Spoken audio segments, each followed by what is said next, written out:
sur le cloud. Donc, bonsoir.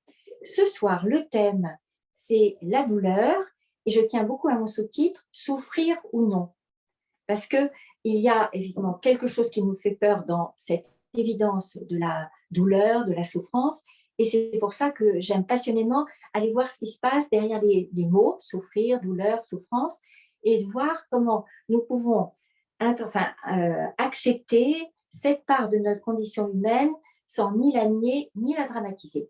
Donc, pour moi, je redis, comme je disais dans l'état de veille, je me réjouis d'avoir cette 7e émotion que je gardais en moi depuis que je suis toute petite, et les publications m'ont permis d'officialiser la 7e émotion qui est « j'ai mal », qui n'est pas « je suis en colère », c'est pas du chagrin. Et pour le moment, les autres émotions passent par un substantif, douleur, chagrin. Je n'ai pas trouvé un mot qui dise l'émotion « j'ai mal », donc pour le moment, je garde « j'ai mal », quelque chose qui est soudain et qui est distinct de tout ce qu'on peut vivre par ailleurs. Et donc, c'était vraiment pour moi quelque chose que je voulais réhabiliter comme quelque chose de spécifique. Et ensuite, la première précaution, je rappelle souvent, mais comme je le fais dans pour la plupart des thèmes que je traite, c'est jamais de barème. C'est-à-dire que nous n'avons pas à exercer sur les autres ou sur nous-mêmes la violence qui consisterait à évaluer la légitimité d'une douleur, d'une souffrance, d'un malheur, d'un trauma, à l'objet qu'il a provoqué ou au motif, à la raison. C'est vraiment, je distingue toujours l'expérience à accueillir et l'objet de cette expérience. Donc, ce n'est pas par hasard que j'ai mis le mot souffrir et le mot douleur. Quand je parle de souffrir ou non, je veux dire que souffrir, c'est pas optionnel. Mais que souffrir, ça peut être l'objet, ça peut être une expérience à vie, une épreuve de perte, de séparation, tout ça, je vais y revenir. Et aussi, et c'est la raison pour laquelle j'ai tant d'intérêt pour ce thème, ça peut être le choix de certaines personnes d'en faire un état, c'est-à-dire que la vie serait souffrance. Mon parcours d'un siècle ne serait qu'embûche. Et donc, ça serait un parti pris qui a ses raisons, qui peut trouver ses racines dans des expériences, mais nous avons à bien distinguer le côté inévitable de ce que nous avons à traverser et la menace de quelque chose qui serait un état. Donc, c'est une épreuve et pas à transformer en état. Ensuite, bien sûr que lorsque je parle de douleur, je distingue ce mot. Donc, c'est déjà sur un tableau, mon tableau vert ici, qui réapparaît sur l'état de veille. Je redis bien parce que ça m'importe beaucoup. Et surtout, moi, en tant que maman, en tant que praticienne et en tant que personne à qui on peut venir dire maman bobo, de bien distinguer la douleur ponctuelle, celle d'une dent qui fait mal, de n'importe quoi, donc douleur ponctuelle, douleur chronique qui vient impacter sur la qualité de la vie, sur la confiance en soi, sur la confiance dans la vie. Pour moi, c'est un sujet vraiment qui me touche beaucoup, ces personnes qui sont comme, entre guillemets, condamnées à supporter une douleur. Et quel est ce message-là? Ensuite, je parle de souffrance, où il y a plus d'affect, sans doute, enfin, mais ça, j'y reviendrai à propos d'interprétation. Je parle de malheur, qui est encore autre chose, qui est un statut social. Le malheur, c'est avec le risque d'être exclu, comme par exemple les sans-abri, les gens qui sont dans une grande précarité, sont pas seulement dans la douleur et la souffrance, mais aussi dans un malheur. C'est comme s'ils étaient rejetés ou se sentaient condamnés aussi dans un statut ou dans un destin contraire, où il n'y aurait pas la place, évidemment, de quelque chose, d'une revalorisation. Ensuite, je parle, après la souffrance, je parle après le malheur, je parle du trauma, dont on a parlé un petit peu déjà tout à l'heure, le trauma avec quelque chose de très spécifique et qui suppose, je leur disais, un traitement particulier. On ne traite pas le trauma comme on traite la souffrance ou la douleur. Il y a quelque chose d'autre que j'aurai l'occasion, sur lequel je reviendrai. Il y a ensuite la maladie, qui est une épreuve avec ou sans douleur physique. Mais la maladie, ça peut être, par exemple, une dégénérescence, ça peut être quelque chose qui est à bas bruit, mais qui touche aussi l'intégrité de la personne et sa façon de s'inscrire dans la vie. Et puis, après la maladie, bien sûr, il y a la mort, qui sont donc les 7 épreuves que je mets là au cœur de mon sujet. Quand je parle des mots qui sont importants pour moi, il y a douleur, souffrance, etc. chaque fois que le désordre est plus important que l'ordre. Je reviens souvent à ce concept d'homéostasie, qui est un état d'équilibre. Il y a quelque chose qui, bon, ça baigne, ça roule, voilà, il n'y a pas quelque chose qui m'alerte, il n'y a pas quelque chose qui me menace. Et dans ce cas, évidemment, il y a quelque chose où l'ordre va prévaloir sur le désordre. Mais ce qui m'intéressait, je crois que je reviens à ces 2 mots dans tous les sujets, sur tous les sujets que je traite, c'est qu'en est-il de mon expérience, de mes expériences, quand le désordre l'emporte sur l'ordre, quand il y a une interruption. Bonsoir. Je viens juste recommencer. Et dans ce cas, c'est effectivement une expérience qui peut être amoindrie, atténuée par différents comportements que j'ai posés là, que je vais revoir tout à l'heure avec le terme de clivage, que je peux être donc dans le déni de la douleur, même pas mal. Je peux être dans la dramatisation, qui est aussi une façon de passer à côté de cette épreuve de douleur. J'avais mis aussi, je peux l'anesthésier soit par des produits toxiques, par des dépendances, l'alcool, etc. Je peux effectivement garder cette épreuve de douleur un peu éloignée de moi. Et voilà, ce que je voulais surtout partager, qu'à ce moment-là, la souffrance, elle est à accueillir comme une intensité émotionnelle. Cette intensité, elle peut me submerger, elle peut me faire passer par-dessus bord dans quelque chose qui serait une détresse ou un sentiment d'impuissance. Voilà. Et qu'en est-il de toutes ces expériences qui accompagnent l'arrivée du désordre, l'arrivée de la douleur, celle de la souffrance, celle du trauma, quand je suis plus du tout dans quelque chose, non pas forcément de serein, mais où ça se tient à peu près. Voilà. Ça, c'est mon sujet. Et c'est d'autant mieux mon sujet que ça justifie complètement mon grand intérêt pour ce qui est la pièce maîtresse, vraiment la clé de voûte de toute ma construction théorique, à savoir l'attachement. Et pour moi, c'est l'attachement qui va retrouver sa fonction là pour permettre à la douleur, à la souffrance, de rester comme des gages de ma vie. Et je dis souvent que, faute de savoir accueillir cette douleur, faute de savoir l'apprivoiser, faute de savoir donc un peu tout ce qu'on va voir maintenant, eh bien, c'est là qu'il y a le risque de dépendance, bien sûr, mais de dépression. Tant que je sens la douleur, je ne suis pas menacée de dépression. Est-ce que vous l'entendez bien, ça? Oui. Et d'où l'intérêt de l'accueillir comme quelque chose qui n'est pas une compagne, mais qui est une rencontre. Voilà, c'est comme ça. Donc, cette douleur, d'abord, j'aime bien dire que c'est notre première langue maternelle. Quand nous sommes arrivés au monde, probablement, nous avons d'abord été saisis, j'espère que ce n'était pas avant la naissance, comme pour certains, mais après la naissance, il y a quelque chose qui nous a saisis, parce que là, il y avait du réfléchi, là, il y avait du désordre. Et donc, qu'est-ce qui se passait? C'est que nous étions supposés avoir autour de nous des personnes disponibles pour entendre nos signaux, nos cris, nos pleurs, nos attentes, etc. Et ça, c'est la toute première expérience qui va bien sûr être un terreau pour tout ce qui va suivre ensuite. Est-ce que je vais faire confiance? Est-ce que je vais appeler? Est-ce que je vais demander de l'aide? Ou est-ce que très tôt dans mon histoire d'enfant, de bébé, de nourrisson, j'ai senti que je n'étais pas entendue, accueillie dans mes besoins lorsque je pratiquais cette langue de la douleur. Et je risque soit de l'anesthésier, soit de la dramatiser, soit tout ce qu'on va revoir là. Donc, premièrement, c'est notre langue maternelle. Donc ça, c'est important. Ensuite, c'est toujours une menace de rupture avec moi. Quand j'ai mal, je peux évidemment me quitter. Et aussi, c'est une menace de rupture avec les autres. Je peux effectivement me fiche à ce moment-là de tout ce qui se passe autour de moi parce que j'ai mal aux dents et que je suis réduite à ce moment-là à cette douleur. Il y a une crispation, il y a une sorte d'intensité, de repli sur cette douleur. Je parle de mal aux dents parce que ça, vraiment, c'est un de mes premiers souvenirs très douloureux. Voilà. Quand je parle d'une épreuve, je disais bien, cette épreuve, elle est une épreuve d'initiation. On sait que dans d'autres cultures, mais même avec les scouts, il y a un peu la reprise de ça, c'est que pour devenir un homme, dans certains peuples, effectivement, on faisait passer des épreuves initiatiques, quelquefois cruelles pour ma perception et peut-être la perception de quelqu'un incarné au XXIe siècle. Et c'était vraiment des épreuves très douloureuses qui passaient par le corps.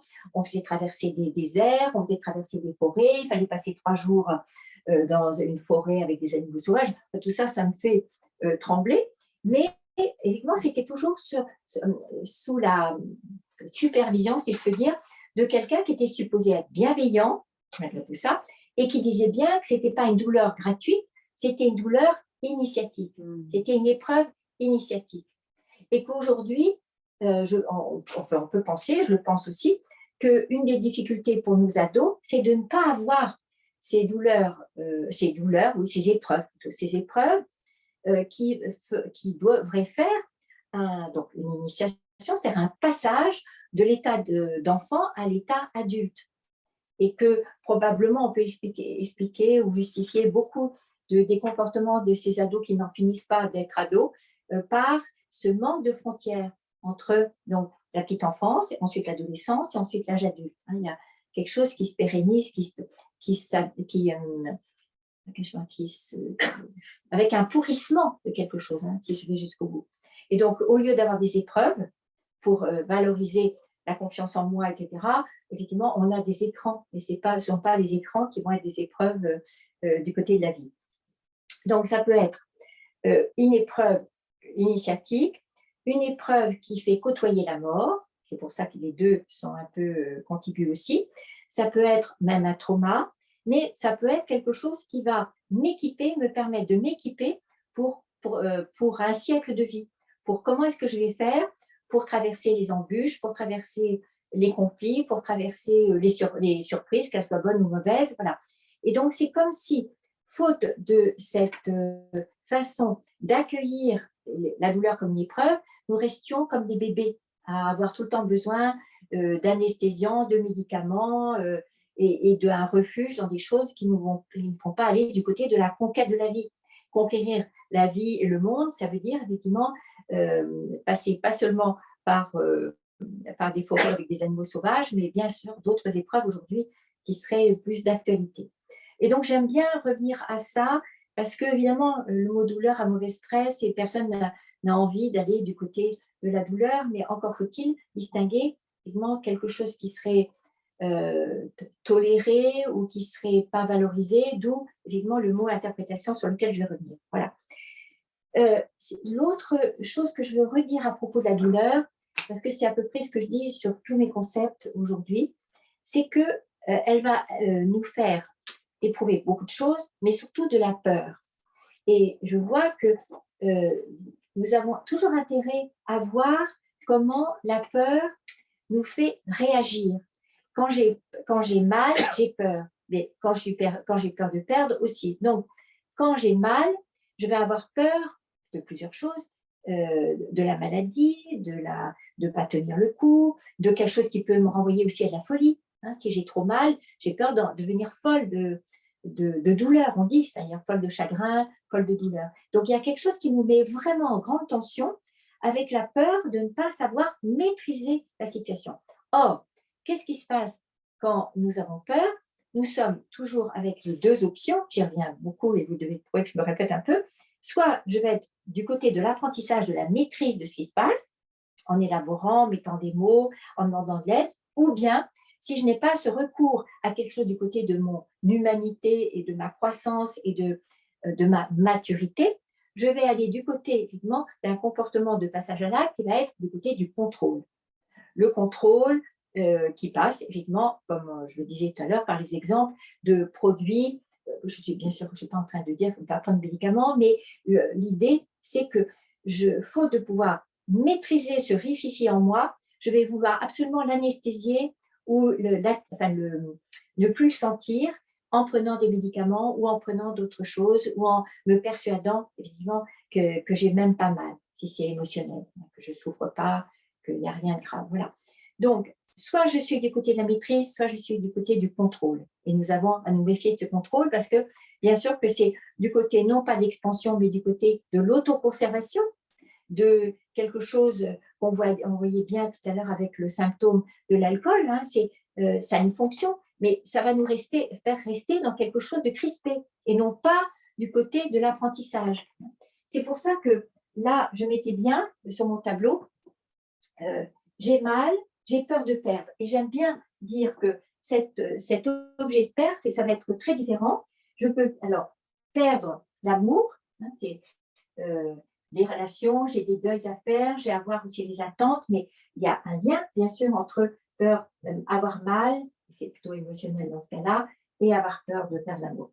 Ce qui me touche beaucoup, moi, c'est chaque fois, et ça, c'est moins évoqué dans notre culture, c'est que quand j'ai mal, j'ai peur de perdre mon intégrité émotionnelle, physique, et c'est pour ça que j'ai bien mis, qu'en est-il d'une forme d'amputation? Elle peut être physique, physiologique, elle peut être aussi autrement, je peux perdre quelqu'un au sens d'une amputation. Ça peut être le corps, la vie, les relations, bien sûr, mais aussi la douleur peut me faire côtoyer une menace de perdre l'intégrité.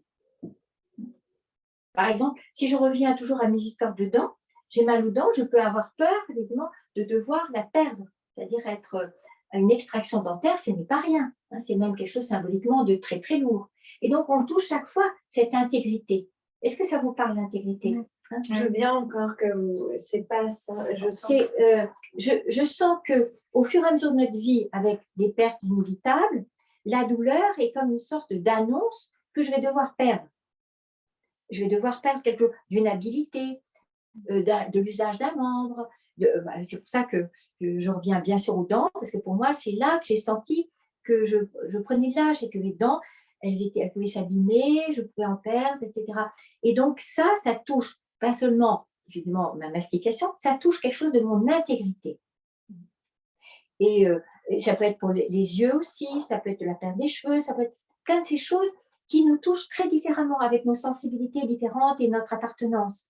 Mais qu'en est-il de ce refus, très très pour moi viscéral, de perdre quelque chose qui touche au corps et à mes fonctions, à mon habilité, à mon souffle, à ce que j'appellerais ma bonne santé, c'est-à-dire ma capacité à rester dans l'adaptation à la réalité. Il y a un moment où je suis moins habile et je suis moins capable de m'adapter. Je cours moins vite derrière le bus.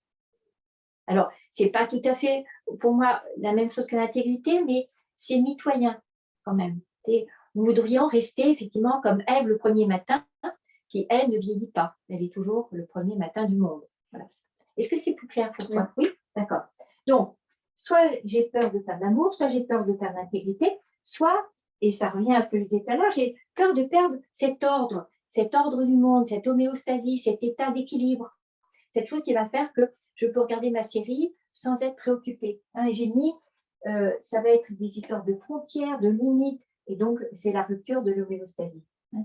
Nous avons besoin de ce minimum de sécurité dans un ordre, ce que j'appelle aussi une permanence dans cet ordre, c'est-à-dire que les choses vont rester à peu près comme je l'ai dit aujourd'hui. Il ne va pas y avoir quelque chose d'une menace, d'une rupture radicale d'homéostasie, comme on peut voir pendant la guerre, ou comme on peut voir, effectivement, lorsqu'il est question de traumatisme. Le trauma, c'est sa spécificité, rien ne sera plus comme avant. Et surtout, dans le trauma, il y a tout le temps la menace que ça recommence. Évidemment, je vous invite à lire le Lambeau, ce livre-là qui parle, comme personne ne l'a écrit, vraiment, Philippe Lançon, vous l'avez lu? À lire absolument. Philippe Lançon, Le Lambeau, qui est un témoignage évidemment extraordinaire sur la sortie de ce trauma qui est une forme de mort et qui touche à plusieurs titres, et on voit bien comment il est accompagné, notamment par la femme chirurgien, etc. Vraiment, c'est à garder sur votre table de nuit, mais pas seulement comme pour poser votre lampe, mais aussi pour le lire. Voilà. Donc, peur de perdre. Ce sur quoi je veux revenir, c'est ce tableau. La douleur, ça, pour moi, c'est important. La douleur, elle peut être soit une histoire de sensation. J'ai mal, ça pique, ça brûle, ça cogne.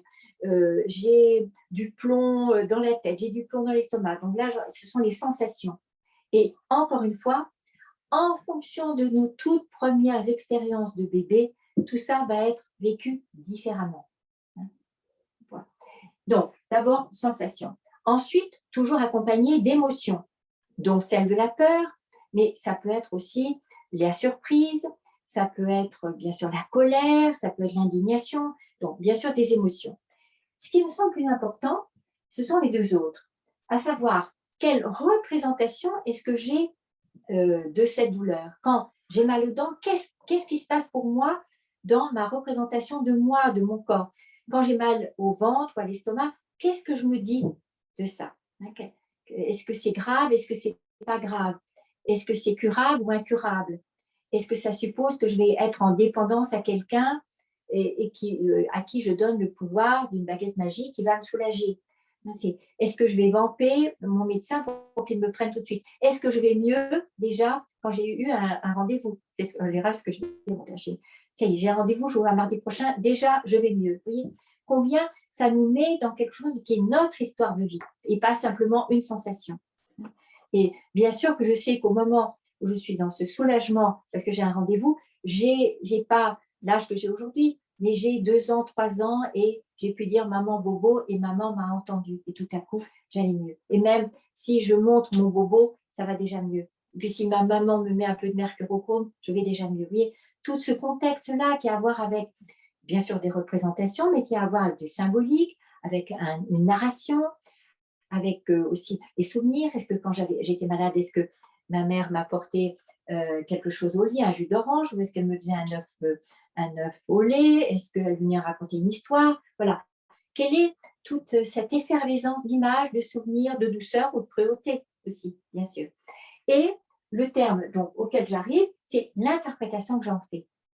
Ça, je vous invite à le souligner au moins 3 fois, parce que ça veut dire que ma douleur, c'est d'abord la mienne, elle est unique, et personne n'a le droit de porter un jugement, parce que ma douleur, c'est la mienne, parce qu'elle s'inscrit dans un cycle d'un siècle de vie. Et que chaque fois que j'ai mal en fonction de ce que j'ai déjà vécu. Ça ne fait que me ramener à quelque chose d'une expérience qui est la mienne et juste la mienne. Est-ce que vous l'entendez bien? Donc, nos deuils, je le dis souvent, c'est toujours en référence à d'autres deuils, mais nos douleurs, c'est la même chose. Nos rencontres amoureuses, c'est toujours en référence aussi à d'autres histoires, surtout avec maman. Mais là, la douleur, c'est moi qui ai mal, comme quand j'étais petite. Sauf si j'ai pu un peu, bien sûr, élaborer, travailler. Et c'est pour ça que sur mon tableau ici, j'ai mis les 3 axes. J'aime bien dire là, apprendre des choses sur la douleur pour voir ensuite ce que la douleur m'apprend. Et ça, c'est quand même la grande question. Qu'est-ce qu'elle m'apprend de la vie, de moi, de ma compétence, de ma résistance, de ma résilience, hein? Et d'abord, travaillons un peu sur ce concept-là. Et qu'est-ce que c'est que la douleur? C'est pour ça que nous nous voyons ce soir. Ensuite, bien évidemment, et je trouve bien là, moi, clinicienne, c'est comment la soulager, au-delà de tout ce qui est philosophique, c'est comment déjà permettre qu'elle soit supportable, qu'elle soit tolérable, voilà. Et ça, bien sûr, une petite mention spéciale pour une culture qui a cru que les bébés ne souffraient pas et à qui on a imposé des tortures absolues, pensant, mais comment est-ce que les gens... Encore très récemment. Encore très Je voyais récemment. mon cousin chirurgien qui m'en parlait hier. Ah oui. Ouais, on opérait la tête d'un Sans... nourrisson Mais comment... en le contenant. Non. Mais encore il y a 20 ans. C'est terrible de voir combien la douleur n'était pas quelque chose sur quoi réfléchir, en fait. C'est terrible. Mais nous avons pu effectivement être quelquefois sans vivre la torture, mais avoir entendu des adultes dire que c'était pas grave, que ça ne devait pas faire mal et nous faire avaler des choses, par exemple. Voilà. Donc, la soulager.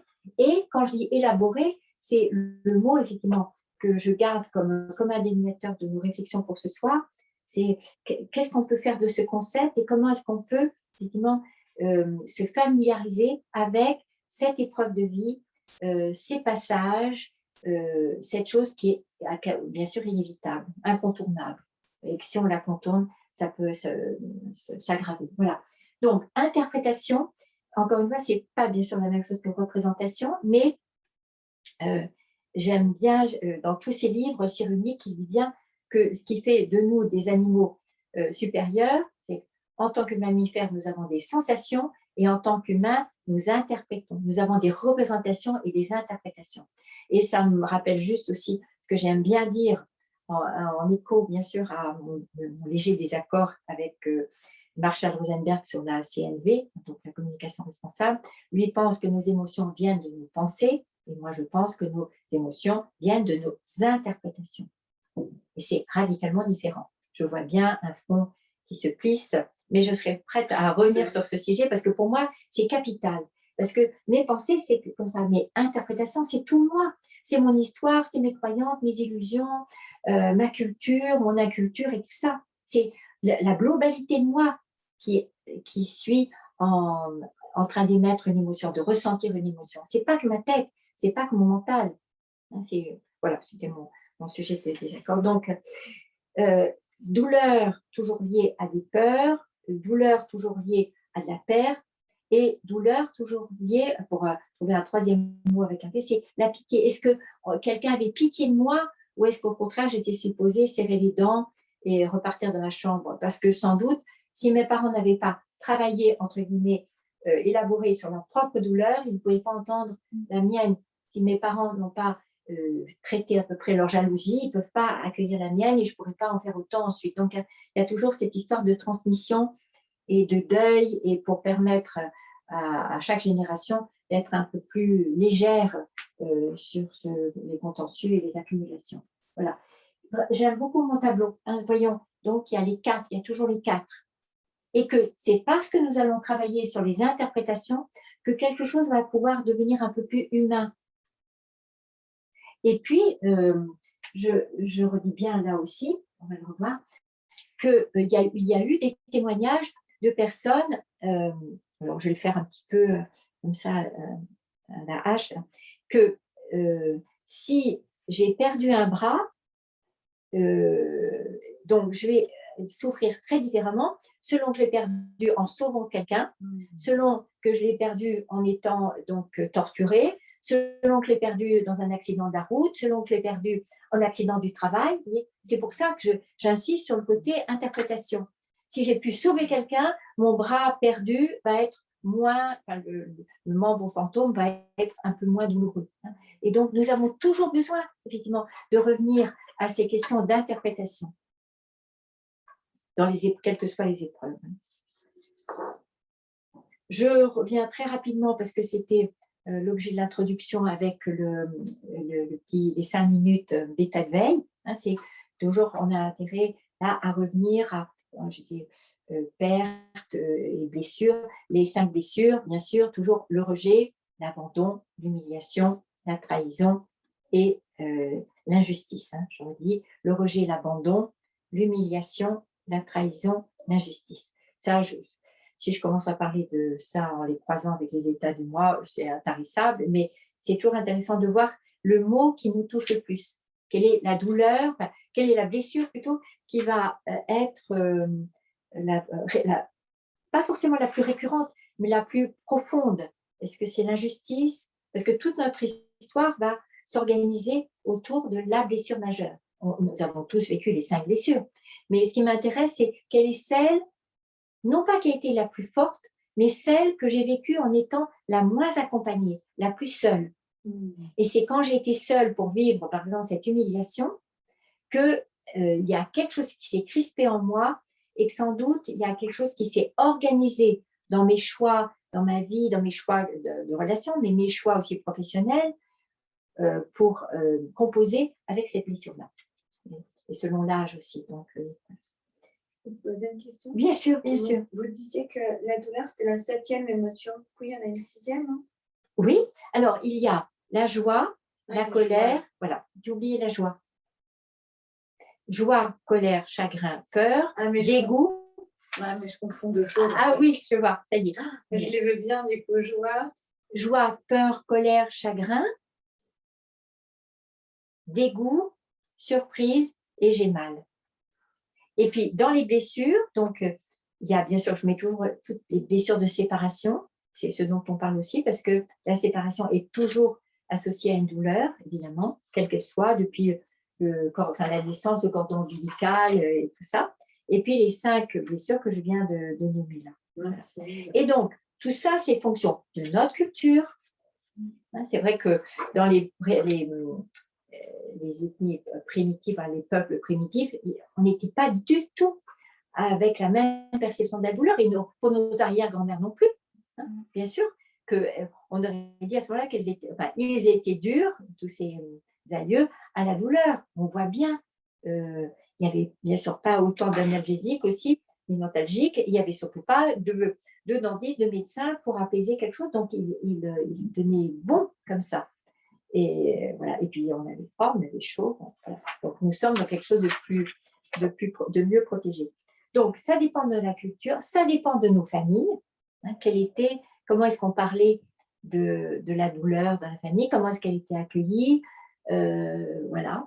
Ça dépend homme-femme. J'aime bien toujours un petit peu cette légère condamnation, disant que si c'était les hommes qui avaient accouché, le monde serait désert. Bon, ça dépend de toutes ces choses, de tous ces contextes-là aussi. Et puis, ça dépend aussi de notre patrimoine, mais aussi de notre héritage génétique. On sait par exemple que les personnes qui ont les yeux bleus sont un peu moins sensibles que les personnes qui ont les yeux noirs. Et enfin, il y a plein de choses comme ça. Oui, c'est assez facile à tester, je ne vais pas le faire parce qu'il faudrait des études épanes, mais c'est intéressant de voir que les yeux bleus, il faut piquer un peu plus pour qu'elles soient alertées. Voilà. Donc, il y a aussi tout ça. Je pense que notre sensibilité n'est pas la même. On dit il y a les gens douillés, les gens pas douillés. Évidemment, je ne veux pas mettre le mot douillet qui est un jugement de valeur et qui ferait encore réapparaître cette relation de proportionnalité entre l'objet de la douleur et l'expérience de la douleur, et ça, c'est jamais comme ça. Voilà, donc, qu'en est-il de mon héritage, de mon histoire, et donc tout ça me conduisant à des interprétations. Quand je parlais tout à l'heure de maîtrise et de contrôle, évidemment que c'est une autre façon de parler des deux termes qui sont continuellement là, comme soit des pièges, soit du salut. Qu'en est-il de impuissance et toute puissance, élaborer autour de la douleur, apprendre et soulager, on est du côté de s'équiper pour avoir de la puissance, de la maîtrise. Et quand je parle de impuissance ou toute puissance, c'est quand je suis soit dans le déni, soit dans la dramatisation, et que j'évite vitement la traversée de cette douleur, de cette expérience. Évidemment, je pense aussi aux livres tellement passionnants sur l'accouchement. J'ai plein de livres là. C'est qu'est-ce que c'est que la douleur du travail, la douleur de l'accouchement, c'est qu'est-ce que ça a comme sens. Alors évidemment, ça a été repris au moment de l'arrivée des péridurales. Et donc, c'est toujours intéressant d'entendre des parturientes dire de quoi elles sont les héritières. Est-ce que c'est plutôt péridural parce que je ne vais pas du tout souffrir, ou est-ce qu'on est plutôt du côté non, moi je vais avoir une naissance physiologique et sans péridurale, et il n'y a pas de jugement à porter, mais c'est intéressant parce que c'est vraiment très archaïque, émotionnel, enfin, ça dit quelque chose de profondément inscrit aussi dans une culture. Enfin, il y a vraiment des livres tout à fait forts là-dessus, que nous ne pouvons accueillir qu'à condition, effectivement, de n'être ni dans le rejet, ni dans quoi que ce soit. C'est juste entendre la façon dont chaque femme se prépare une première fois, une deuxième fois, une troisième fois aussi, avec l'expérience qu'elle a pu accumuler dans la salle de travail, comme on dit. Voilà. Donc, alors, je vais ça là. Ce que je voulais dire, oui. La douleur comme. Alors, j'ai posé là 4, c'est pas tout à fait fonction, j'avais mis comme 4 portes. Donc d'abord, je disais bien, ça c'est vraiment le corps le cœur et le corps de ce que je voulais partager avec vous.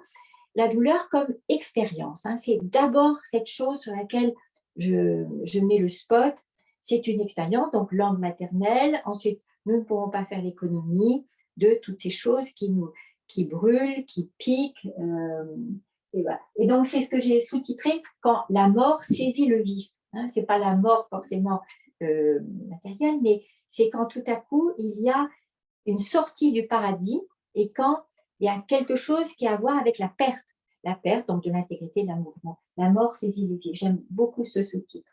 Donc, l'expérience, c'est ce que je disais, c'est une épreuve, c'est quelque chose donc, que je vais revoir aussi tout à l'heure à propos du sens à donner, des fonctions de la douleur. Voilà, c'est qu'en est-il de ma possibilité émotionnelle, psychologique, psychique aussi, de traverser une épreuve de douleur en restant moi-même, en gardant mon identité et mon intégrité.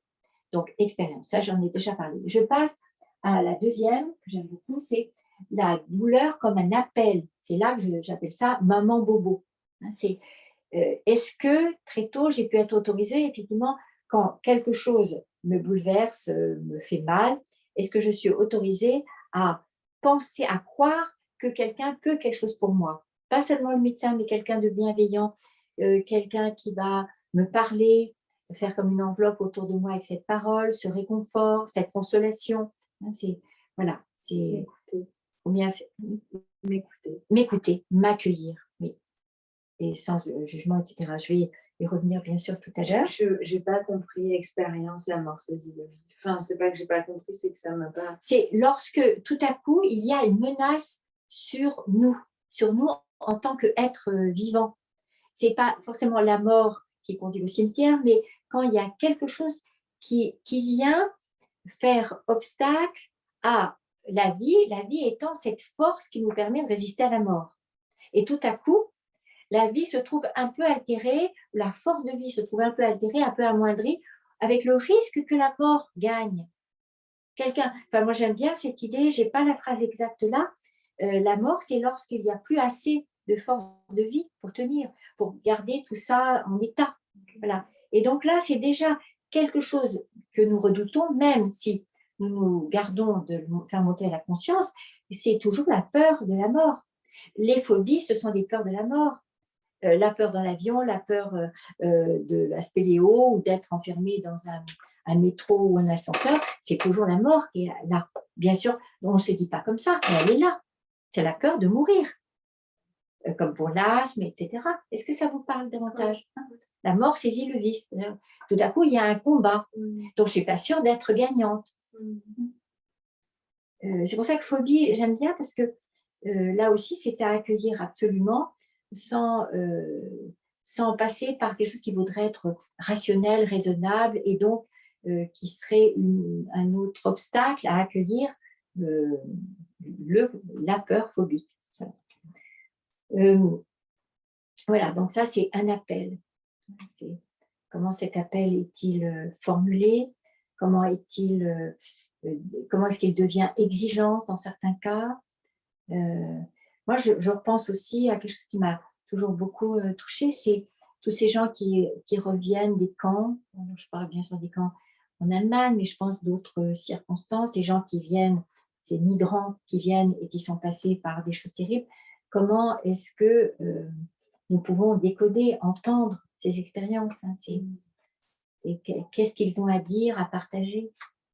Mais je pense qu'on disait, c'était repris l'autre jour dans Denis, ça suffit, c'est que là, on dit la parole se libère, mais c'est surtout nos oreilles qui apprennent à entendre. La parole, elle était là, mais très vite, elle était censurée parce que les personnes entendaient des horreurs. Cyrulnik en parle dans tous ses livres. Il disait, mais quand je commençais à parler, évidemment, personne ne le décodait, ne l'accueillait. On pensait que j'étais fou, que je racontais des histoires.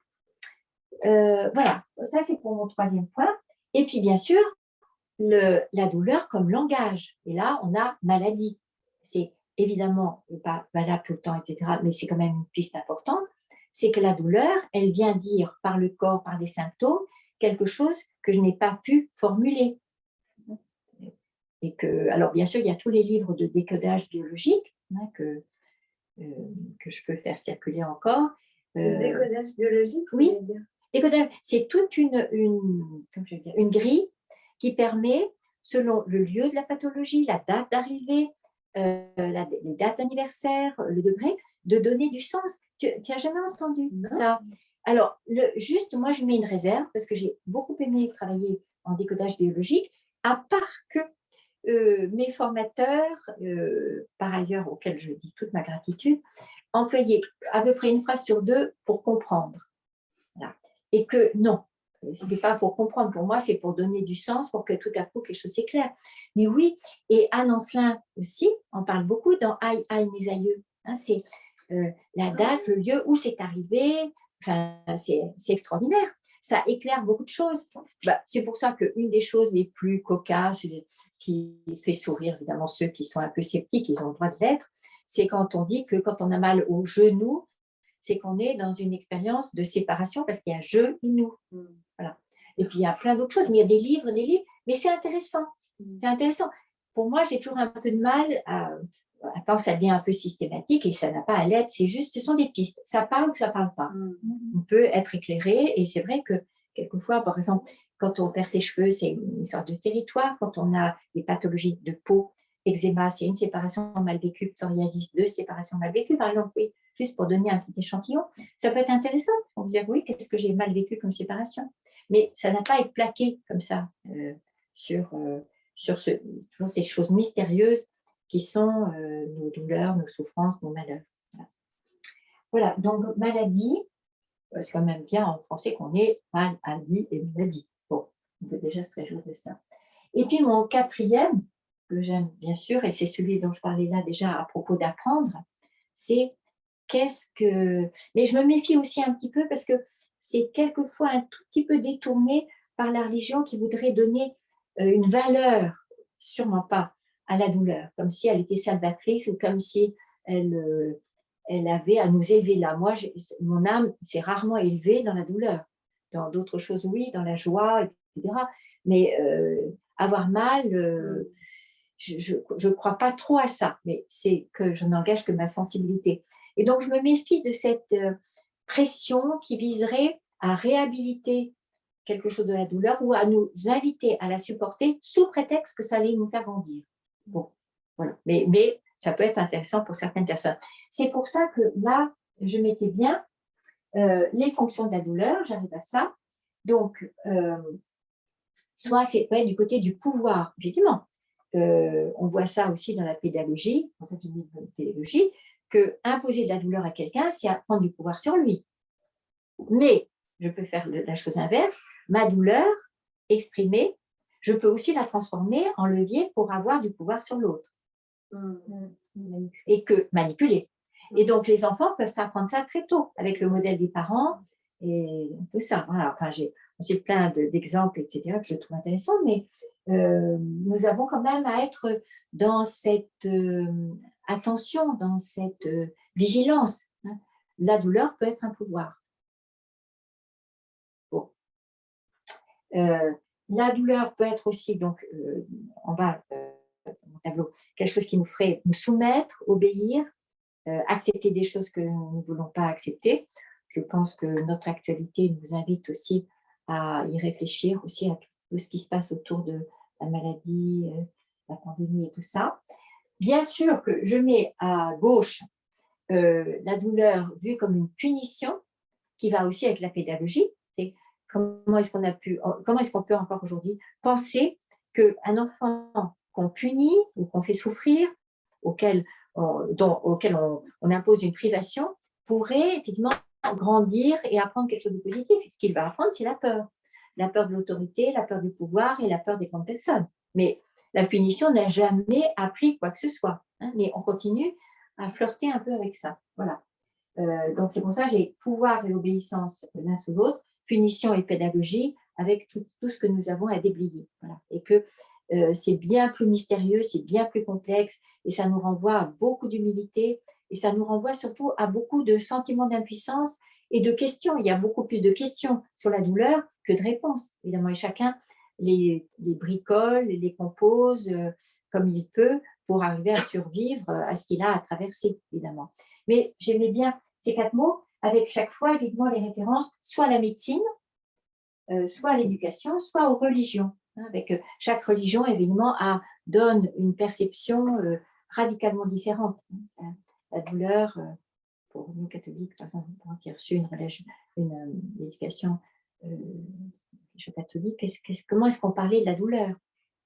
Même cette phrase, souffrir pour être belle. Oui, en effet. C'est... Alors, là, effectivement, il y a oui, bien sûr, la douleur dans le sport, la douleur aussi quelquefois entretenue sans qu'il y ait du sens, la douleur de certaines tenues, la douleur, moi, c'est peut-être celle que je retiens, les chaussures très hautes comme ça, très belles, j'y ai pensé, merci de me souffler. Mais c'est aussi, pour moi, c'est aussi la souffrance de tout ce qui est chirurgie esthétique. Moi, ça me fait toujours beaucoup d'effet, ça. Bon, c'est un sujet qui est très sensible. Voilà, donc dans quelles circonstances est-ce que nous donnons à souffrir de quelque chose? Et c'est là que, qu'est-ce que ça a comme sens? Qu'est-ce que ça a comme fonction? Qu'est-ce que ça a à voir avec mon histoire? Mais j'aime bien que tu reviennes sur souffrir pour être belle. Mais même la douleur dans la création, en fait. Oui, oui. Le côté, il faudrait souffrir pour que ça ait plus d'intérêt. Il y a tous les livres de Garouste là-dessus, Gérard Garouste. Ah oui? Oui. Le peintre. Le peintre. Il a écrit des choses. Ces livres là-dessus. Je pourrais, c'est pas. D'un peintre, d'un fou et d'un fils. Voilà. Oui. Je peux te ah passer. Oui, je voudrais. Ouais. C'est très. Oui. Il n'y a pas un petit lien direct avec moi. Ce qui me vient à l'esprit, c'est le driver fait des efforts. Oui. Soit dans la souffrance, soit dans la. Oui. Supporte. Oui. Merci pour le lien. Tu sais, dans les drivers, on a les listes transactionnelles. Soit fort, soit. Voilà. Effectivement, dans le faire. Oui, exactement. C'est intéressant parce que c'est le driver majeur des rebelles. Et on a, dans les rebelles, on a beaucoup d'inventeurs, de créateurs, d'artistes. C'est un domaine où ils sont très, très nombreux. Plus que dans les autres personnages chez T.B. Keller. Merci beaucoup pour cette piste-là. Donc, pour pouvoir, encore une fois, accueillir ces épreuves, j'aime bien dire que nous avons 4 deuils majeurs à faire. Celui de notre toute-puissance, celui de notre impuissance, celui de notre immortalité, on revient à la mort saisit le vide, et celui de notre invulnérabilité. Ce sont 4 choses avec lesquelles nous sommes tentés de flirter ou de faire un pacte, et que c'est ça qui nous empêche d'être dans la fluidité la fluidité ou non d'ailleurs, mais sur la route de notre parcours de vie. Nous ne sommes pas immortels, nous ne sommes pas invulnérables, nous ne sommes pas tout-puissants et nous ne sommes pas non plus impuissants. Bon. Mais que ça peut prendre du temps, toujours en fonction de notre histoire et de notre famille et des messages qui sont donnés. J'aime bien revenir aussi, comme je l'annonçais dans l'état de veille, là, il y a quelques minutes, à cette médecine qui fait qu'on parle aujourd'hui, et c'est absolument absurde, du droit à la santé. On n'a pas le droit à la santé, on a le droit à des soins. Mais la santé, ça me regarde.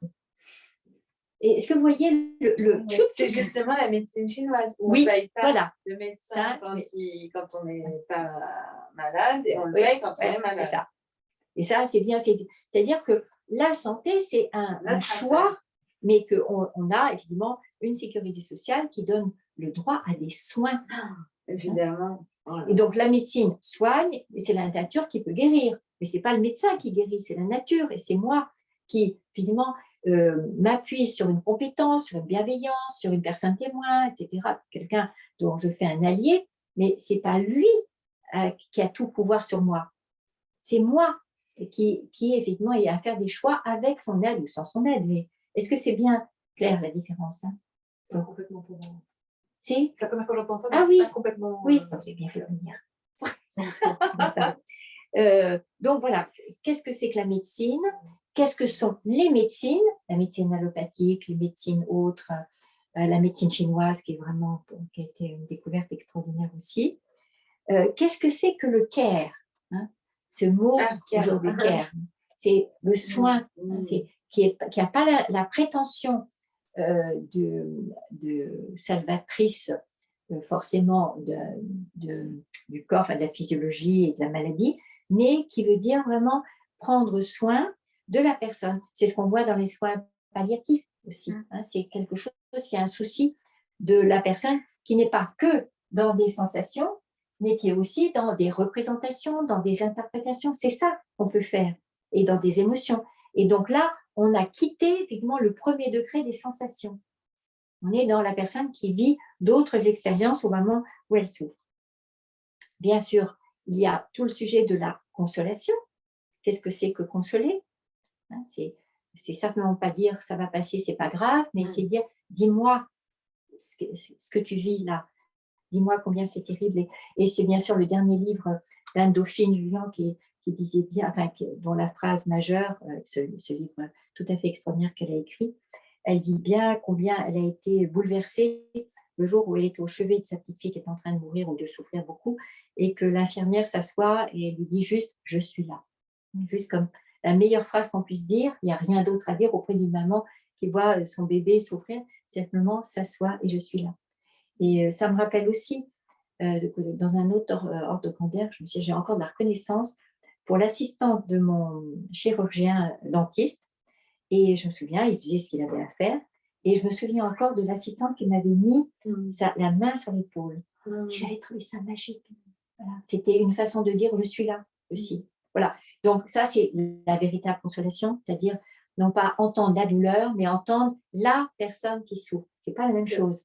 Hein. C'est aussi Shinatan oui. qui je suis là pour toi. Dans l'amour voilà. de pouvoir rappeler régulièrement à l'autre que je t'aime, c'est je suis là. Et que pour moi, c'est ce qui me permet de faire tout de suite le fondu enchaîné avec la distinction entre aimer et être attaché. Pour moi, dire à quelqu'un, à qui que ce soit, je suis là pour toi, c'est pas de l'amour forcément, ou alors un amour oblatif, bon, mais c'est de l'attachement. C'est je reconnais que tu es là et que tu vis quelque chose de terrible et je veux juste te dire, je suis là pour toi. Et on peut le faire même si on n'aime pas. Hein, c'est ça qui est important. Et c'est pour ça que je crois tellement à cette distinction entre amour et attachement. Mais enfin, ne me lancez pas là-dessus parce qu'on est là encore demain. Cool. L'amour n'est ni nécessaire ni suffisant. Merci de le rappeler. Voilà, oui. Mais donc, vous parliez pour consoler, vous parliez d'une écrivain. Oui, Anne-Dauphine Jullian. Bon, tu vas renouveler ton... Ah oui, surtout que je vous ai rapporté un de vos livres. D'accord, merci. Donc merci. Donc, ce que j'aime dire pour associer, donc, notamment apprendre, soulager, élaborer et tout ça, c'est que ce que nous avons à développer dans cette partie, enfin, dans notre vie pour rester intègre, pour rester entier, pour rester dans cet élan et cette énergie vitale, c'est notre capacité à nous adapter. Nous adapter aux bonnes surprises, nous adapter aux mauvaises, nous adapter à tout ce désordre qui est bien sûr inévitable. Et donc, c'est pour ça que je redisais bien tout à l'heure déjà dans les 5 minutes que je distingue la résilience qui est par définition capacité à s'adapter, à rebondir, voilà, de la résistance. Et quelquefois, on confond les deux. La résistance, je me crispe. Je suis encore dans le mot, enfin, je vais employer le même mot que tout à l'heure, dans l'autoconservation. Je me crispe, et pourquoi pas, dans certains cas, sûrement important, mais ça ne peut être que ponctuel, ça peut être que momentané, comme un moyen de survie. Mais dans ma vie, j'ai tout à fait intérêt, au contraire, à me donner les moyens de vivre cette adaptation, à développer cette capacité de m'adapter aux aléas, aux surprises, aux mouvements, aux tempêtes, aux orages et quelquefois aux traumas. Et en fait, c'est ça pour moi un des, enfin, peut-être des principales acquisitions dans cette réflexion sur la douleur, c'est comment m'adapter, comment anticiper, comment faire face, comment être aidé, comment mettre des mots, hein, toutes ces choses sur la douleur, sur ma douleur. Vous disiez que dans la résistance, on se crispe, mais on est en auto quoi? Autoconservation. Ah, c'est ça. C'est ce que je disais tout à l'heure. Et voilà, autoconservation, c'est les moments où nous nous replions, nous nous crispons et nous protégeons aussi cette chose archaïque en nous comme si nous voulions éviter de l'exposer. Voilà, je ne veux plus m'exposer. Mais il y a un moment, c'est plus suffisant. Il y a un moment, il va falloir sortir de ce ghetto et se remettre en route. Et c'est à ce moment-là que j'ai besoin des autres. Donc, il y a eu un peu ça là, avec le Covid pour plein de gens. Voilà, c'est ça. Truc, la peur de sortir. Ça a été très bien illustré que ça change la perception du monde. Et donc, là, on n'est pas forcément dans la douleur, on est dans la peur qui va générer, évidemment, quelque chose qui va pouvoir provoquer la douleur de la solitude, la douleur d'une peur, parce que la peur, à ce moment-là, n'est plus qu'une émotion, ça devient une douleur, avec un peu de parano, avec quelque chose qui nous fait quitter la chose la plus importante dans notre histoire, qui est l'aventure des rencontres.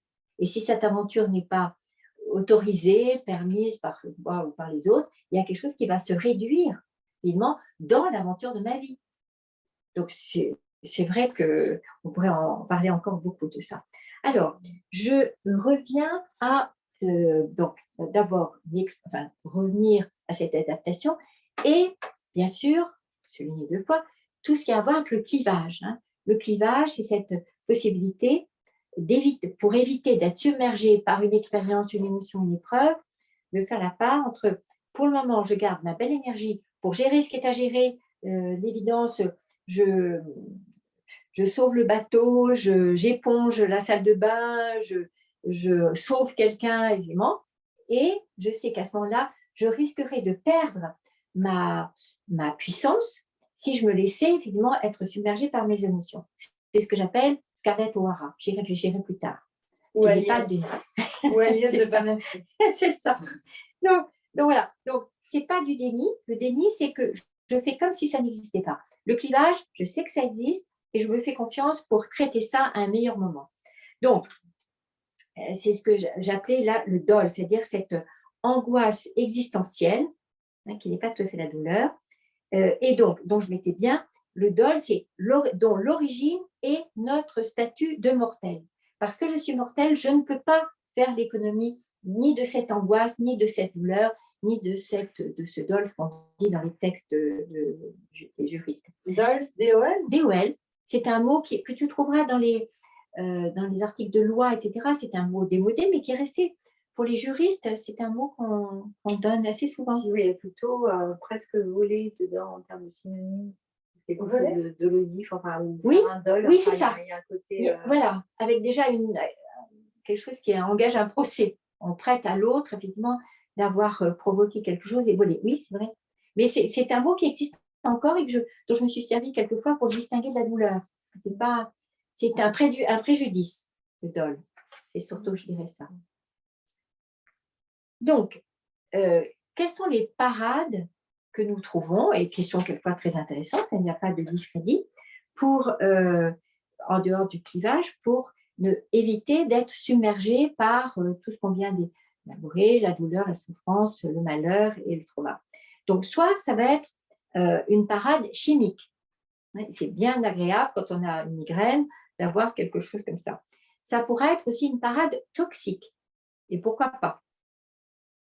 Un peu de drogue, un peu d'alcool, j'ai envie de te dire. Mais au sens propre, c'est ce qu'on fait avec le cannabis, par exemple, hein, pour soulager certains cancers. Voilà. Trop de nourriture, ça peut être. Ça peut être ça, bien sûr. Trop de mots, oui, trop. Excès. Trop de gens. Voilà, excès, tu as raison.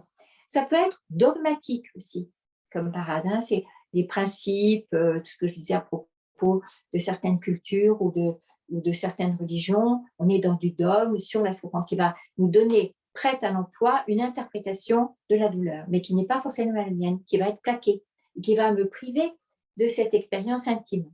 Ça peut être philosophique, ça peut être des interprétations pathologiques, ça peut être technique aussi, et ça peut être, je te regarde, artistique. C'est toutes ces personnes qui ont pu, comme l'exprime aussi beaucoup Cyrulnik, qui ont pu survivre grâce à l'expression qui passait pas forcément par une démarche de réparation, mais ça peut passer par une création avec des mots, avec de la peinture, avec de la musique, avec n'importe quoi. Donc, cette parade pour survivre, elles sont précieuses, toutes, elles sont précieuses, hein, donc artistiques.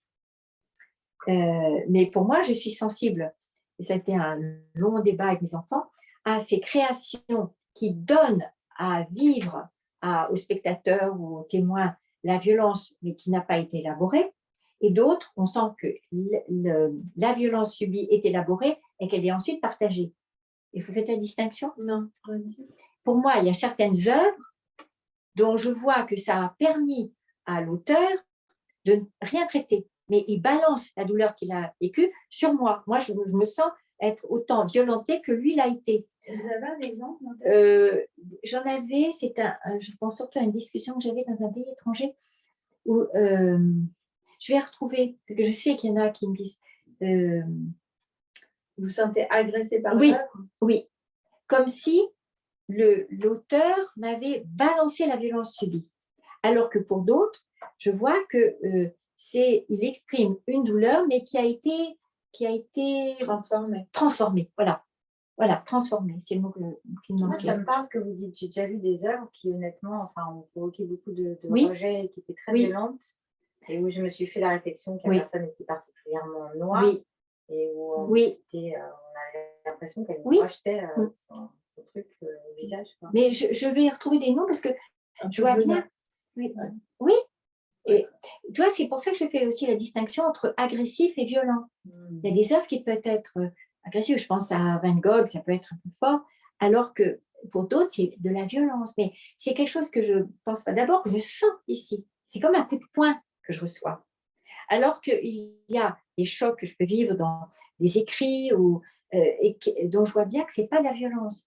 C'est vraiment une vive émotion, une intensité. Et je fais la différence entre intense et violent. Je te dirai les œuvres auxquelles Et par exemple, le lambeau, du coup, vous mettez de quel côté? Complètement du côté de partager une élaboration, partager une épreuve traversée. Ah oui, complètement. À lire absolument. À lire absolument. Pas si tu as envie de rire. Pour moi, c'est vraiment là, une leçon. Voilà. Il partage une expérience de vie qui a été tellement terrible, mais il la partage à nous, ses frères, au fond. Et puis, il nous raconte un inconnu où c'est important de tous ces gens qu'on aimait, de savoir. C'est vrai. Avec un regard juste, un regard vrai de quelqu'un qui a vécu. Qui est passé par là. Qui était là et qui revient sur le long voyage. Oui. C'est la même chose pour les gens qui reviennent des camps.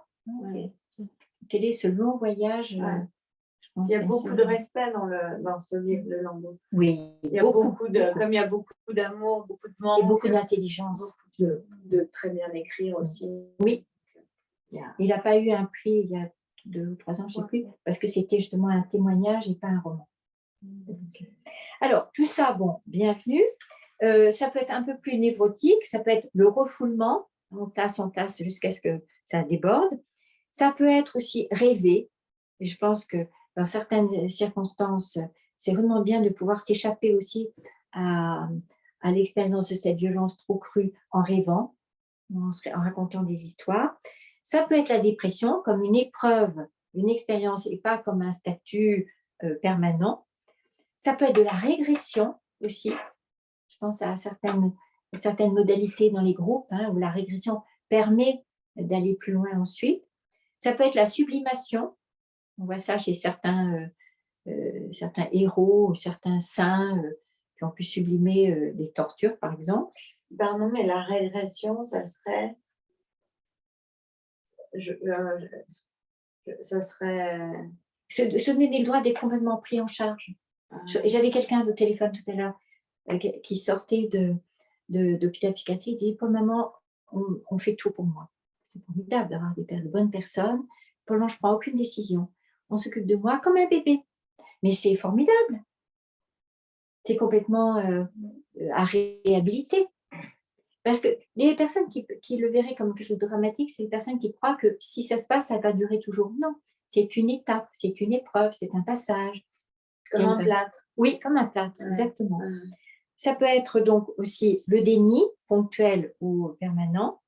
C'est toutes les formes d'anesthésie et donc ce clivage auquel je faisais. Donc le clivage,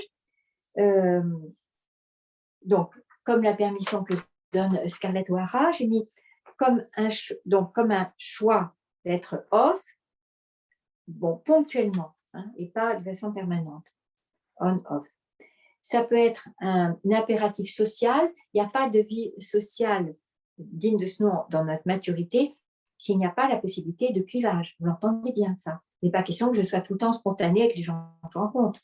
Il est question que je sache repérer les codes, repérer l'importance de les respecter, ces codes, et l'importance aussi de respecter la personne en face de moi qui n'a pas forcément envie d'entendre ce qui me vient spontanément. Donc, un impératif social, c'est quelque chose hors du temps aussi. Je ne suis plus dans la ligne du temps. Je mets en off.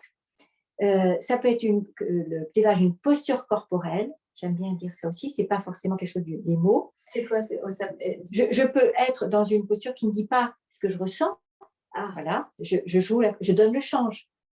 Voilà. Et heureusement, parce que quelquefois, aussi, ce n'est pas indiqué d'être dans ce qui se passe vraiment. C'est aussi le clivage, un gage de maturité. Je suis capable, effectivement, d'être dans un monde socialement équipé. Et bien sûr, et ce n'est pas la moindre chose que j'ai notée, le clivage comme une option de santé. Mieux je sais utiliser le clivage, meilleure ma santé. Parce que je peux effectivement être tout le temps vigilante à être en contact avec mes émotions, même si je ne les exprime pas, et être dans ces émotions comme source d'énergie. Alors chaque fois que je refoule, je me prive d'une énergie vitale. Chaque fois que je clive, je combine, m'adapter à ce qui se passe et ensuite me donner la permission de retrouver mes émotions comme des sources d'énergie et d'élan vital.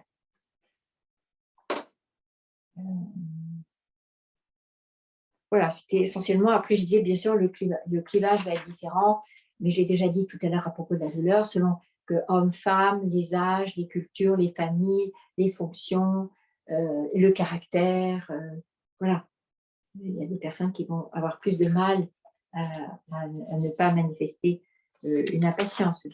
Quand vous dites m'adapter puis retrouver mes émotions, ça veut dire d'un coup, et c'est quoi? C'est d'un coup se rappeler, revenir. Non, je fais ce que j'ai à faire. Ouais. Et puis quand je rentre chez moi, je prends le temps d'être une bonne mère pour moi et me dire qu'est-ce qui s'est passé là. Et je peux pleurer, je peux aussi rire, mais ça veut dire que je suis capable d'avoir plusieurs pièces dans ma maison. C'est pas tout ouvert. C'est chouette ce que vous dites, parce que moi, je vais l'interpréter, j'ai tendance à faire ça, en fait. Hein, je m'adapte beaucoup en fonction des environnements et je ne me lâche pas tout le temps. Oui, et heureusement. Mais je culpabilisais par rapport à ça en me disant, mais tu n'es pas assez mature, tu es trop dans le contrôle, etc. C'est bien de donner priorité à la nature, au naturel jusqu'à 2 ans, mais après, plutôt les enfants vont repérer qu'il y a des personnes avec qui on peut dire ça, d'autres pas. Voilà, c'est bien, ça veut dire qu'ils s'équipent pour être dans la conquête de leur propre vie et du monde. Je m'adapte, je repère. Quand je suis à l'étranger, qu'est-ce que font? Comment est-ce qu'on se tient à table? Eh bien, je repère les codes. Et ce n'est pas négatif, ce n'est pas une privation de l'énergie vitale et de la spontanéité. C'est seulement, c'est pas tout le temps. Et c'est pas toujours. J'aime bien aussi, c'est pas tout le temps et pas toujours, mais c'est toujours prêt à l'emploi. Mais c'est moi qui décide. Ça. C'est ça qui me semble important. Alors, sur quel point je voulais. Voilà, et j'aime bien dire à la fois pour la douleur et pour le clivage, et c'est vous qui m'invitez à le faire, Marie, c'est ni trop ni trop peu. Voilà.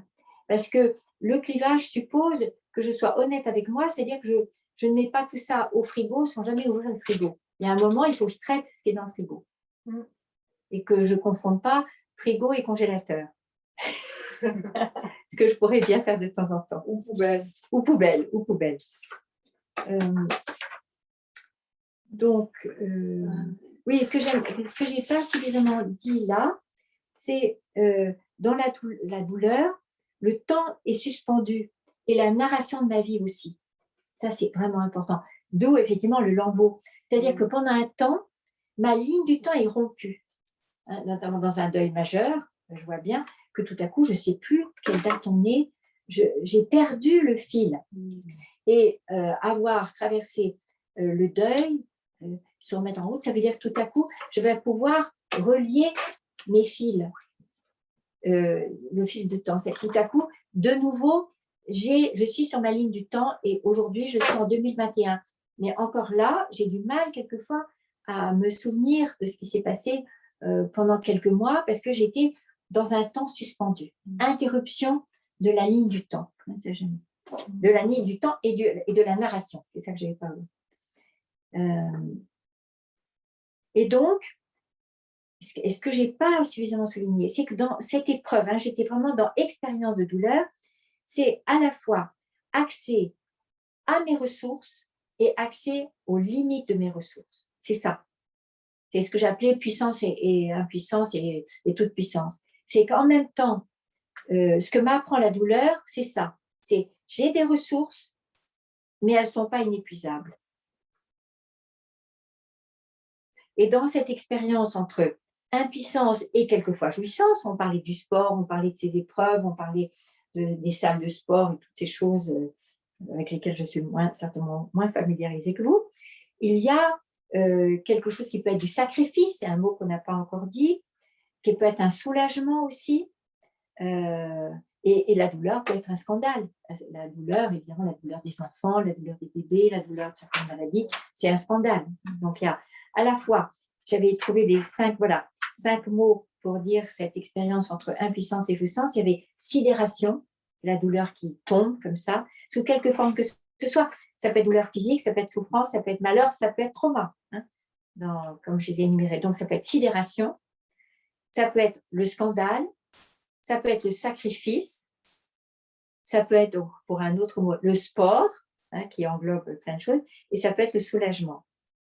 Là, j'avais trouvé effectivement des témoignages de Florence Aubenas, que j'aimais beaucoup dans ce qu'elle avait partagé donc, de son temps aussi, où elle était, celui du baron Empin, qui est un homme qui est maintenant décédé, et je ne me suis jamais lassée de sa façon d'avoir parlé de ces 2 mois où il a été donc kidnappé, séquestré.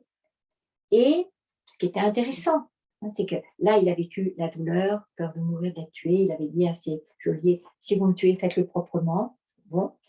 Et que le plus dur pour lui, il en parle dans tous ses autres témoignages que je connais par cœur, parce que vraiment, c'était un modèle pour moi. Il disait que c'était loin d'être le pire. Le pire, c'est quand il est sorti, qu'il a retrouvé sa famille, que tous ses secrets ont été divulgués, et qu'il imaginait que ça allait être un soulagement de sortir. Mais pas du tout. Il disait qu'il avait été mieux traité par ses geôliers que par les gens de sa famille et de ses entreprises. Ça vous dit quelque chose, le baron Empin? Le baron Empin? Oui. Comme du pain? Non. Non. Mais il y a un témoignage qui est passé il y a 2 mois. C'était passionnant. C'est une sorte de saga donc de famille belge. C'est eux qui ont construit les métros. Ils ont fait plein de choses. Donc, c'est vraiment un empire. Ils ont construit des choses en Afrique. Donc, c'était vraiment des multimilliardaires. Témoignage sur France Culture? Oui, non. C'était c'était sur France Culture. Alors que là, Baron Empin, tu vas le trouver, c'était la mort d'une famille. Mets-moi un petit texto, je retrouvais, parce que c'était très intéressant. C'était un peu avant sa mort où il témoignait de son enfance. Vraiment difficile, et de son parcours, d'abord de jeune loup aux dents longues, donc il était très beau, etc., et très dans le succès. Ensuite, les 2 mois séquestrés sous une tente, c'est bon. Et c'est à lui qu'on a coupé un petit doigt, qu'on a envoyé à sa famille pour bien signifier qu'il était bien kidnappé. Bon. Mais quand vous dites que c'était pire quand il a retrouvé sa famille, oui, parce que oui, on a complètement. Ils n'écoutaient pas et quoi? Non, ils ont fait sauter toutes les cloisons de sa vie, donc on a découvert des secrets, des infidélités, et ça a été horrible pour lui. Honte. Mais comment on a fait sauter tous les verrous? Les gens sont mis à... Non, je n'arrive pas du tout à... Mais parce qu'on a voulu faire un procès, bien sûr, mais surtout pendant les 2 mois, il n'était pas là. Mais oui, partout. Donc, c'est ça qui a honte. Quelle horreur. Ça a été terrible, son parcours après. Ensuite, il a eu un cancer. Ensuite, il s'est remarié, je crois, à un moment. Mais c'est vraiment un témoignage, de la même densité mortalité que l'on sont. Ce sont des gens qui parlent vraiment à partir de leur tripes et de leur cœur et de leur âme. Avec intelligence. Avec une intelligence, évidemment. Voilà. Donc, en pain, ça s'écrit E-M-P-A-I-N. Mais avant le pain, il y a E-M. Avoir, avoir. Et puis, Ingrid Betancourt aussi, hein, quand elle parle. Enfin, il y a plein d'autres gens comme ça. Et puis, aujourd'hui, ça, j'avais rédigé avant tous ces témoignages aussi de ces enfants, ces femmes aussi séquestrées, etc. Voilà, mais ça.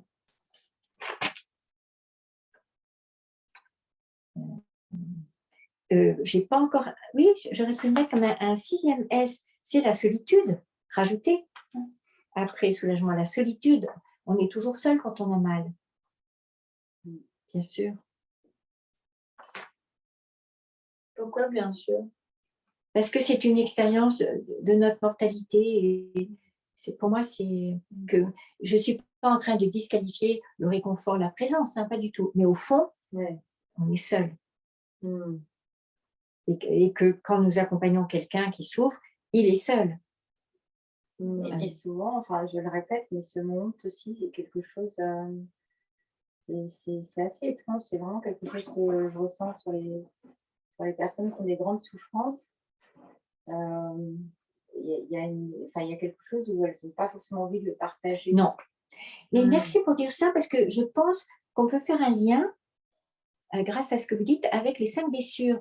Des personnes peuvent sentir une émotion, enfin, une expérience d'abandon, ou bien d'injustice, ou bien d'humiliation, ou bien de culpabilité. C'est en ce sens que notre douleur nous est personnelle. C'est que la façon dont je l'interprète, ça va réveiller une blessure différente. On peut avoir honte de souffrir. On peut se sentir coupable aussi. Merci de ce petit rappel-là. Qu'est-ce qui se passe aussi dans les services d'urgence, hein, comment c'est accueilli? Et puis, évidemment, mais comment est-ce que j'allais oublier que mon auteur peut-être préféré avant Philippe Lançon, c'est Xavier Emmanuelli. Hein, c'est vraiment mon chouchou. Là aussi, lisez Out, lisez Dernier avis avant la fin du monde. C'est l'homme qui parle avec le plus de délicatesse et de générosité et de, qu'est-ce que je pourrais dire, de respect, voilà, de toutes ces personnes qu'il rencontre au SAMU social, qu'il rencontre dans la rue, tous ces toxicos aussi. Et je n'ai jamais eu vu de livre aussi délicat. Vous connaissez un peu Xavier Emmanuel? Non, moi j'ai jamais lu, mais L'homme en état d'urgence. Peut-être vous en avez un. Peut-être, je vais voir ça. L'homme en état d'urgence aussi. Mais tous, ils parlent aussi de ces expériences dans des pays en guerre. Voilà, je dirais, pour le dire à ma façon, je sens que quand, je pourrais dire de lui plutôt, qu'il est le frère de tous ceux qu'il rencontre. Voilà, il n'y a aucun jugement. Voilà, il est juste dans l'accueil de tous ces gens qu'il rencontre. Mais dans les 20 premières pages de Dernier avis avant la fin du monde que j'ai lu il y a 30 ans, je pourrais presque les réciter tellement ça avait été d'une intensité pour moi et d'une admiration pour cet homme, Xavier Emmanuelli. Donc, aussi, dans la maladie, quels sont les rituels, quels sont les témoins, on vient à honte aussi, quelles sont les démarches sacrées aussi, quelles sont les démarches psychomagiques pour faire partir la douleur. On voit ça dans le vaudou, on voit ça dans d'autres cultures, où il y a quelque chose qui touche tout de suite le sacré, parce que les dieux sont là. Quelles sont les explications, quelles sont les purifications aussi. Donc la douleur est-elle un signe? Est-elle un salaire? J'ai mis, est-ce que c'est le salut ou est-ce que c'est un symbole? Comment est-ce que je la vis? Comment est-ce que je l'accueille? Signe, salaire, statut, salut, pardon, le symbole. Est-ce que j'ai le droit de pleurer? C'est marrant aussi, statut, ça rejoint ce que vous dites comme état. Exact, oui. Est-ce que j'ai le droit de parler, de me plaindre, de pleurer, de crier? Est-ce que j'ai le droit de tout ça? Est-ce que j'ai eu le droit quand j'étais petite? La douleur et l'apprentissage soit de mon humanisation, soit de mon appartenance. Est-ce que quand j'ai souffert, est-ce qu'il y avait vraiment des gens autour de moi pour de vrai. Oui, pour de vrai. Pour de vrai. Pas pour eux. La phrase qui est pas mal quand même, c'est pleure pas, tu me fais de la peine. Oui. C'est bon ça. C'est horrible. C'est ça. Oui, c'est ça. Oui. Non, mais me fais pas ça. Oui. Ouais. Tu me fais de la peine. C'est ça. Au niveau de l'accueil, on est entre 1 à 10, on est à moins 8. C'est ça. Donc, qu'en est-il aussi du courage? Qu'en est-il des cicatrices? J'avais marqué ça. Qu'en est-il de la dignité qu'on peut garder? De la pudeur aussi? De la vulnérabilité, de la fragilité quand je souffre? Est-ce que je vis la douleur comme un châtiment ou comme un supplice?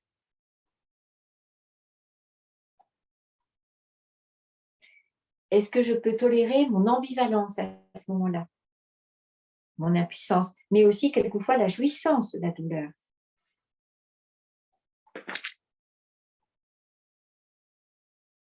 Et puis, je vais, en termes de conclusion aussi, j'aurai toujours ma douleur. Donc, je vais bien redire cette phrase que j'ai déjà dite tout à l'heure, mais elle peut ponctuer ce temps. C'est: ma douleur est humaine parce qu'elle est la répétition singulière d'une douleur ancienne.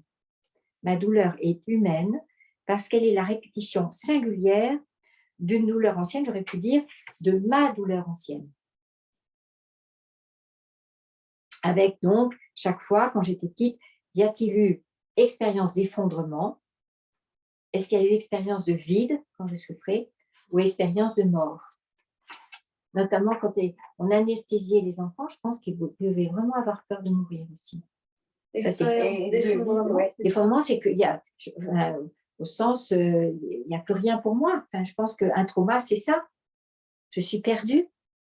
Il n'y a plus aucun repère. En fait. Oui, exactement. Oui. C'est ça, c'est l'errance 3 ans après. Mais c'est ce qu'on a dans les témoignages, là, de Asmigora, de Camille Kochner, etc. Tous ces témoignages courageux de ces femmes, elles disent ça, l'effondrement. Souligner le mot aussi. Le vide, ce qui n'est pas la même chose, ou la mort, ce qui est encore autre chose. Ça, c'est Winnicott qui en parle très bien. Et puis, une petite réflexion que je gardais aussi pour la fin, c'était non-assistance à personne en douleur. Ce qui n'est pas la même chose que non-assistance à personne en danger. Et en fait, non-assistance à personne en douleur, c'est vraiment ce qui a pu être à l'origine donc, des soins palliatifs et du care aussi. Il n'y a pas qu'à guérir, mais il y a à accueillir cette douleur. Et quelqu'un qui veut te faire souffrir? Oui. Là, on est dans... Oui, il y a un autre dossier, mais je ne vais pas l'aborder ce soir. Pour le moment, je vais parler plutôt de mon expérience de douleur. Oui. On pourrait dire aussi, juste quand même, pour accueillir ta question, Sophie, c'est que c'est sans doute imposer à quelqu'un une souffrance que j'ai subie et que je ne veux pas rencontrer. Voilà, je ne veux pas rencontrer. Et donc, je m'en débarrasse. Mais comme pour toutes les violences, c'est chaque fois ce mouvement d'imposer à l'autre, c'est une façon de vouloir faire l'économie de cette expérience dont nous parlons depuis tout à l'heure.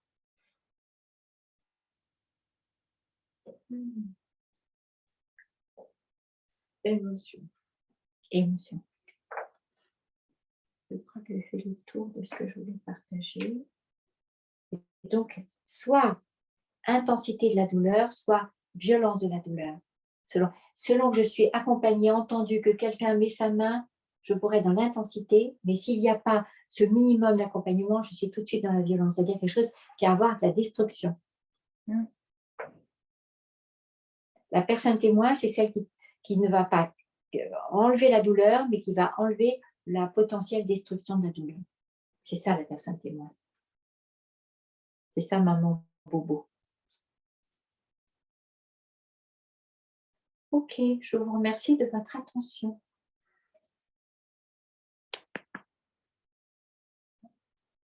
Je vous remercie déjà de tout ça. C'est passé trop vite. Ouais. Ah, c'est génial. Et alors, j'aimerais bien creuser justement ce lien sur la gestion de la douleur avec nos 5 blessures. Et je travaille sur mes 5 blessures, mais déjà sur les 5, il y en a 3 qui me parlent bien. Et j'ai du mal à identifier la majeure. Comment, rapidement, merci de cette question. On peut arriver à identifier cette... J'aime bien la phrase rapidement. C'est pas ça, c'est j'hésite encore entre humiliation. Alors les 3, il y a rejet, humiliation et trahison. Abandon et injustice. Abandon, j'ai aussi senti. Voilà, et du coup, mais c'est pas trop l'injustice. J'hésitais plus entre humiliation, trahison. Et trahison, qui se passe donc là entre 2 ans et 3 ans. Voilà. Donc ça peut être aussi une aide pour vous de vous souvenir de ce que vous avez vécu à ce moment-là. J'essaie de retrouver. Moi, j'ai vécu mon enfance, je ne dis pas, je suis allée dans le refoulement et dans le déni. J'ai